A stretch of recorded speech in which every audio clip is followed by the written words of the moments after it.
Mesdames, Messieurs, bonjour. Bonjour, chers compatriotes, partout où vous trouvez. C'est encore une fois moi, votre fils Joseph. Je suis heureux de vous retrouver à travers cette vidéo dans laquelle il va s'agir d'une une analyse politique concernant la situation évidemment politique dans notre pays. Comme nous l'avons souligné dans dans les vidéos précédentes, en fait, il va s'agir à chaque fois d'un petit bilan, d'un état de lieu qui se termine par des propositions de perspective que nous formulons afin eh bien, de pallier, de donner notre façon de penser, notre vision des choses comme remède aux problèmes que nous aurons relevés dans notre bilan. Et donc, vous le savez très bien que notre pays, la République démocratique du Congo, a connu sa première alternance politique depuis 2018. On n'y revient plus. Tout le monde le sait bien pertinemment que c'est grâce à cette alternance politique que nous avons aujourd'hui à la tête de notre pays, Monsieur Félix Antoine Tshilombo, président, pour le compte de l'UDPS, et celui que vous appelez, et nous appelons tous, hein, nous sommes censés l'appeler Fachi Béton. Donc, le point que je vais soulever ici, c'est une lecture qui va à partir de l'accession à aujourd'hui, 2021, c'est-à-dire de 2018 à 2021. Et de là, comme je l'ai souligné tout à l'heure, donc on va ressortir justement les propositions que nous aurons formulées, évidemment. L'accession, évidemment, nous l'avons souligné, du président Félix Antoine Tshilombo au pouvoir dans notre pays, à la République plutôt démocratique du Congo, a été un événement majeur, un événement démocratique majeur. Je l'avais souligné pour ceux qui m'ont suivi dans les vidéos précédentes, que c'était d'ailleurs pour cela que nous devrions malgré tout reconnaître la place centrale et le rôle pertinent du président sortant Joseph Kabila Kabange d'avoir été celui qui aura justement permis, qui aura été un acteur majeur, incontestablement d'ailleurs, eh bien pour nous puissions obtenir en tout cas cette alternance. Tout le monde le sait. Donc, il n'est pas question ici ça ne sert à rien d'épiloguer là-dessus. C'est un fait et ça reste un fait. Et donc, depuis cette accession qui s'est effectuée, disons, avec, comme c'est d'habitude d'ailleurs dans notre pays, avec une certaine difficulté de la part du président gagnant, parce qu'il n'a pas eu la majorité, ça on le sait, j'y vais rapidement. Et donc, il y a eu une première coalition, c'était la coalition FCC-Cash, la coalition qui permettait la gestion commune des affaires de l'État en symbiose avec la majorité à l'époque, parce que c'est la plateforme qui s'est constituée, et donc en une majorité, le FCC, ce qui nous a donné la coalition qu'on a connue dans un premier moment, ce qui est la coalition FCC-Cash. Donc, le FCC, pour ceux qui ne connaissent pas la situation exacte sur le plan politique dans notre pays, donc le FCC est une coalition des partis politiques qui sont regroupés. Le CASH aussi, une coalition, une plateforme. Maintenant, les deux plateformes ont formé FCC-Cash, c'est-à-dire deux regroupements politiques au pouvoir. Alors, cette coalition nous a permis a permis au président en exercice donc, de gérer pendant 2 ans, dont le bilan, selon et d'après les propos du président décembre dernier. Le bilan n'a pas été satisfaisant. Je l'ai soulevé dans l'une des vidéos précédentes, une de mes vidéos précédentes, ce sujet. Pourquoi ça n'a pas été satisfaisant pour le président?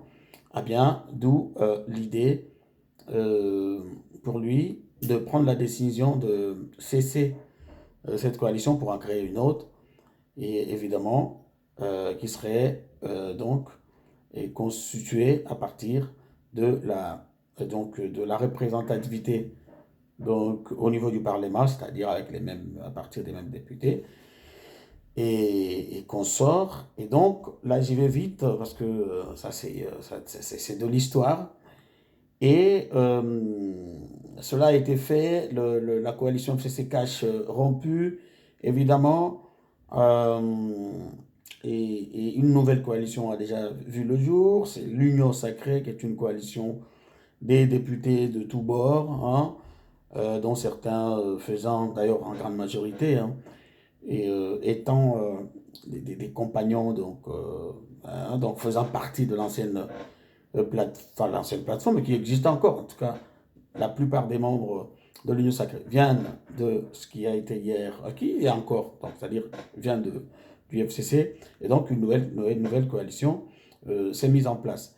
Alors, à partir du moment où cette nouvelle coalition s'est mise en place, nous sommes en droit donc de considérer que le président de la République a déjà, si pas absolument, mais on va dire partiellement, gagné son pari, pas gagné son pari, c'est-à-dire concrétiser ce qu'il a voulu, c'est-à-dire un pouvoir exercé de façon pleine, hein, c'est-à-dire un président qui a la même mise sur toutes les affaires donc, de la République.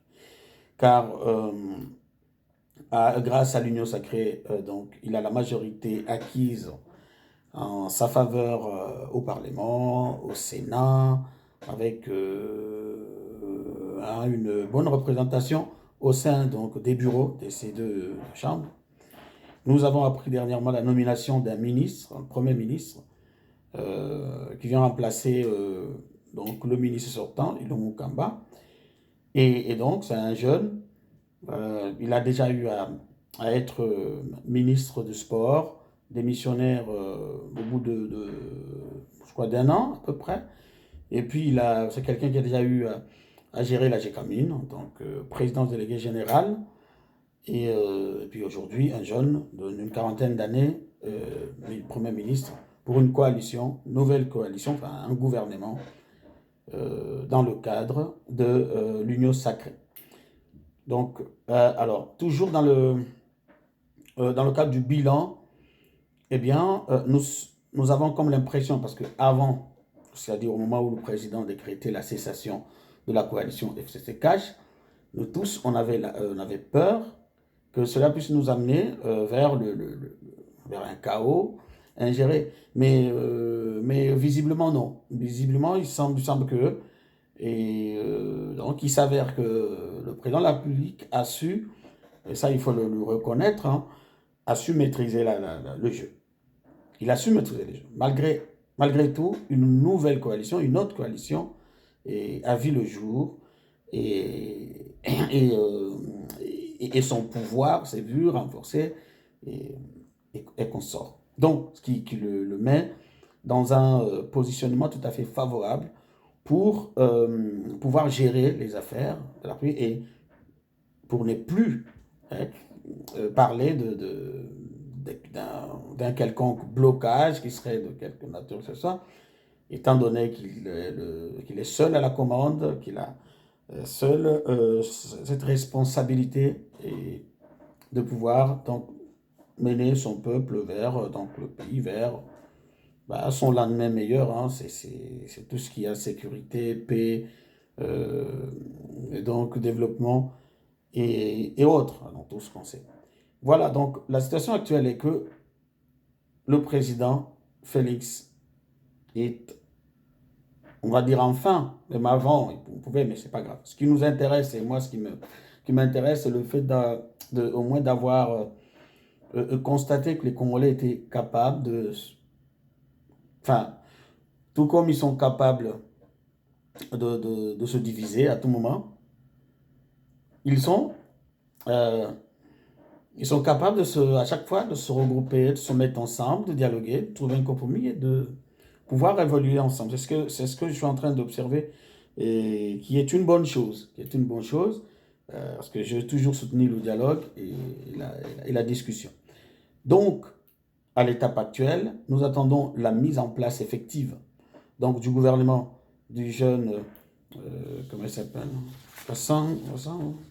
écoutez, le ministre actuel, hein, le ministre actuel, et donc nous attendons la mise en place de ce gouvernement que nous voulons d'ailleurs le plus vite possible, hein, le plus vite possible, parce que la misère et nos problèmes, eux, n'ont pas cessé de nous harceler. Hein. Nous sommes sous pression des misères. Donc le côté social était, la question sociale était toujours urgente. Elle n'a pas encore vu quelconque satisfaction. Donc, voilà, nous en sommes là. Alors, une autre chose à souligner donc, sur la gestion du pays depuis l'alternance politique, c'est-à-dire depuis 2018, et qu'il y a eu quand même beaucoup de désordre dans la façon sur le plan économique et financier, beaucoup de désordre, beaucoup de laisser-aller avec des détournements. Ça a été un, une période où il y a beaucoup de détournements, beaucoup, enfin, en tout cas sur le plan, euh, sur tous les plans, hein, sauf sur le plan judiciaire, on a vu quelques plaintes sur les personnes, et là, et toutes les affaires n'ont pas été juridiquement non plus, n'ont pas été non plus juridiquement abordées. Mais bon, quand même, on a eu quelques plaintes. Mais à part, alors après, il y a eu des sauts de moutons, bon, ce qui n'est pas une urgence, n'a pas été une urgence d'ailleurs. Excusez-moi. Donc, comme il y a eu ça, mais il faut souligner dans cette gestion, c'est-à-dire dans la concrétisation de tous ces projets donc conçus par le président depuis son accession au pouvoir, un certain laisser-aller, détournement, une certaine désobéissance, qui continue d'ailleurs de la part de la plupart des ministres. Ce qui nous pousse à dire ou à demander au président de la République d'être vigilant. Parce que lui-même l'a souligné d'ailleurs, et c'est déjà la deuxième et la dernière étape de notre intervention, de notre analyse, c'est-à-dire euh, celle concernant les propositions hein, pour une nouvelle perspective. Donc, d'être vigilant, de mettre vraiment l'homme qu'il faut à la place qu'il faut, d'essayer de s'affranchir de euh, cette habitude qui consiste à donner des postes, positionnement politique ou à attribuer des postes ministériels, plutôt par rapport à des adhésions à des partis politiques. Ça ne marche pas. Cette pratique semble ne pas être efficace pour le bien-être donc, de notre pays. Nous ne pourrons pas nous en sortir. Pourquoi? Parce que tout simplement que cette façon de faire les choses donne l'occasion à n'importe qui de se retrouver à n'importe quel poste de responsabilité, tout simplement. Quand je vois certains responsables politiques, je ne cite pas les noms, parfois c'est pitoyable. Hein, c'est pitoyable qu'on en arrive à des responsabilisations de type des gens qui ne sont pas vraiment dans la peau des fonctions qui leur ont été attribuées. Voilà. Et ce que alors donc, nous relevons ici un problème d'entourage. Donc, le président de la République, s'il veut réussir ces trois années de mandat qui lui restent, eh ben, il devait éviter euh, l'influence de son entourage, parce que il y a toujours constaté et signalé d'ailleurs à travers mes analyses que le président était mal entouré, et lui-même l'a d'ailleurs souligné, reconnu hein, dans l'une de ses interventions télévisées, ouais, que le problème dans notre pays, ça a été aussi euh, un problème on va dire, de mauvais entourage, d'un manque de bon entourage au, du chef de l'État. Visiblement, il a des belles idées. Il veut le développement, il veut les sauts de moutons, il veut construire, enfin, doter notre armée de nouveaux lotissements, et consorts, mais au niveau de l'entourage, il s'oppose à un sérieux problème. Dans le sens où ben, on en reviendra au même. C'est-à-dire que il ne suffit pas d'avoir des bonnes idées. On peut les avoir, mais encore faut-il avoir à ses côtés des gens qui peuvent aller dans votre sens et pouvoir concrétiser. D'où l'idée que j'ai toujours eue et soutenue, c'est-à-dire de travailler en symbiose, travailler ensemble, éviter les conflits inutiles. Parce que parfois, on a des personnes de bonne qualité, mais qui sont juste dans des partis politiques qui nous sont parfois adversaires et qu'on évite de travailler avec elles, alors qu'elles pouvaient nous être utiles pour concrétiser, pour avancer, pour aller de l'avant. Donc, et voilà. Sur le plan, on va dire, de l'ambiance politiquement politique, chez les militants, bon, il y a quand même une certaine stabilité, une certaine baisse, même si l'insécurité. Ah oui, ça c'est quand même un bilan négatif sur le plan de la sécurité. Dans l'Est du pays, euh, les assassinats, les massacres, les tueries, eux n'ont pas cessé. C'est comme si de ce côté-là, c'est vrai que nous sommes au milieu du mandat, mais je pense que euh, il y a encore des efforts à faire sur le plan sécuritaire dans notre pays. Mais quand même, un problème reste encore, lui ne change pas. C'est lui, à un certain moment, nous apprenons que des musiciens, des petits chanteurs sont arrêtés. Il y a eu le cas Chalamwana, bien sûr, le cas Chalamwana qui chante Ingrat. Euh, il va se voir inquiété sous prétexte qu'il s'agissait dans sa chanson du président de la République, alors qu'on ne l'a pas épinglé. Il me semble qu'à Goma, il y a deux chanteurs viennent d'être inquiétés pour des raisons similaires, hein, c'est-à-dire non, qu'on a chanté, on aurait rappelé au chef de l'État ses engagements pendant la période électorale, ce qui était en droit. Et ça nous... Je pense qu'il y a lieu de s'interroger sur le sens qu'on donne à, à notre vision, hein, qui consiste à faire de la République démocratique du Congo, notre pays, un État de droit. Dans un État de droit, en principe, on est libre de s'exprimer. Donc, la notion, elle est philosophique avant d'être juridique, d'ailleurs. Hein, un État de droit. L'homme, le citoyen doit jouir de tous ses droits. Et la liberté d'expression figure parmi les droits fondamentaux. Il y a le droit à la vie, le droit à la liberté, et la première liberté dont on a besoin concerne l'expression. Donc, dans un état de droit, nous devrions nous exprimer comme nous le voulons. C'est-à-dire s'exprimer évidemment dans le respect mutuel, dans le respect de l'autorité, bien sûr, mais faire des critiques ou rappeler au chef de l'État ce qu'il a fait comme promesse pendant sa campagne électorale, parce que sur base de ce projet-là qui s'est fait élire, je ne vois pas que ça fait atteinte à la dignité du chef de l'État. Je ne vois pas ça. Sinon, nous tombons dans la dictature.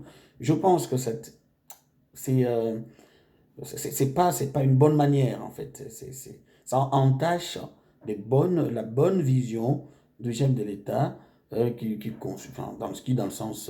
dans sa globalité, veut le changement. Mais on ne va pas au changement comme ça, avec de telles pratiques qui entachent à l'image même du régime actuel. Donc cela n'est pas cautionné. Moi, je condamne avec toute fermeté et je demande, si possible, de les libérer, les chanteurs, tout simplement. Tout simplement. Laisser les chanteurs chanter, laisser les gens parler. C'est comme je fais ma vidéo, je n'ai insulté personne. Donc, il n'y a pas à inquiéter les gens, justement parce qu'ils ont fait des rappels au chef de l'État. D'ailleurs, le même chef de l'État l'a mentionné. C'est pour ça que je souligne, je reviens sur cette question concernant l'entourage. En fait, lui-même l'a souligné que je ne suis pas Dieu le Père. Laissez les gens critiqué, tous les dirigeants partout sont critiqués. La critique dans le sens positif du terme.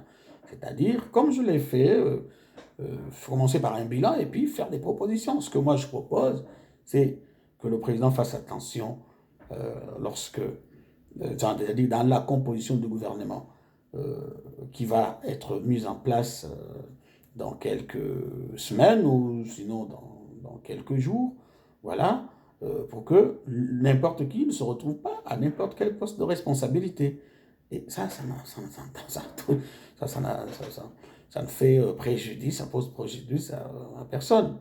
Donc, et puis après, la question sécuritaire, évidemment, comme je l'ai dit dans la vidéo précédente, que nous devions collaborer, essayer de coordonner, d'encadrer, si vous voulez, toutes ces forces vives, y compris les Maïmaï, hein, toutes ces forces vives, ces forces de défense nationale, pour pouvoir tous faire face ensemble et face à l'adversaire, hein, pour s'en sortir, au lieu de laisser mener d'abord une division entre nous et après euh, faire face de façon dispersée à un adversaire qui est tout à fait, qui aujourd'hui est en train de gagner du terrain. Donc, sur ce plan-là, j'invite le gouvernement à créer cette symbiose, hein, à rassembler toutes les forces vives de la République, y compris les Maïmaï, dans l'Est, Beni Boutembo, consort, et puis éviter de mettre n'importe qui à n'importe quel poste, parce que le président 2023, c'est dans 2 ans. Hein. Donc, le président joue sa dernière carte. Hein. Le peuple attend des réalisations, et lesquelles réalisations ne pourraient être effectives que dans la mesure où le gouvernement se choisit des bonnes personnes pour pouvoir l'accompagner dans dans cette concrétisation. Voilà. Donc, voilà ce que j'allais dire ce soir. Donc, pour me résumer, c'est-à-dire que le régime est quand même dans un bon positionnement. Le président a su donc mettre de l'ordre et puis reprendre l'élan. Hein. Il a su tracer son orientation personnelle. Et maintenant, nous attendons de lui des concrétisations effectives, une application, une mise en place de sa vision. Et puis, nous attendons de lui aussi, euh, euh, voilà, un bon engagement, enfin, pas un bon engagement, c'est-à-dire un engagement concret. Et puis, une planification concernant les élections en 2023. Voilà. Je vous dis merci pour m'avoir suivi. Et puis, si vous avez des remarques, n'hésitez pas à me les faire savoir en dessous donc, du lien pour que prochainement nous puissions améliorer notre façon de présenter et puis nous puissions vous être utiles pour les analyses à venir. Je vous dis au revoir. Je suis donc Joseph, chercheur, votre fils, voilà, qui vous fait cette proposition. Merci beaucoup. Au revoir.